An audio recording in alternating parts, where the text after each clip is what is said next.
আমন্ত্রণ জানাই কুষ্টিয়া বার্তার নিউজ রুমে। আমি মাসুদ রানা।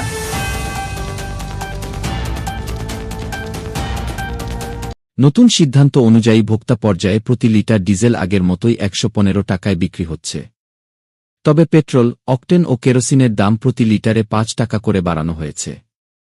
বিশ্ববাজারের সাথে সামঞ্জস্য রেখে স্বয়ংক্রিয় পদ্ধতিতে প্রতি মাসে বাংলাদেশে জ্বালানি তেলের দাম সমন্বয় করা হয়।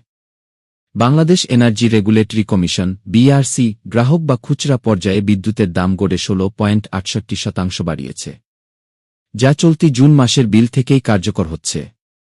এই সিদ্ধান্তের ফলে খুচরা পর্যায়ে প্রতি ইউনিট কিলোওয়াট ঘণ্টা বিদ্যুতের গড় দাম ৯ টাকা ১১ পয়সা থেকে ১ টাকা ৫২ পয়সা বেড়ে ১০ টাকা ৬৩ পয়সা নির্ধারণ করা হয়েছে।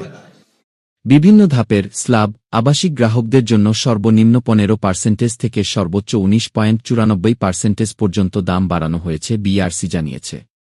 বিদ্যুৎ উৎপাদন, জ্বালানি আমদানি ও বিতরণ ব্যয় বৃদ্ধির কারণে সার্বিক আর্থিক পরিস্থিতি বিবেচনা করে এই দাম বাড়ানো হয়েছে। এই মূল্যবৃদ্ধির পরও বিদ্যুৎ উন্নয়ন বোর্ডের (বিপিডিবি) ঘাটতি মেটাতে সরকারকে বছরে প্রায় ৪১,০০০ কোটি টাকা ভর্তুকি দিতে হবে।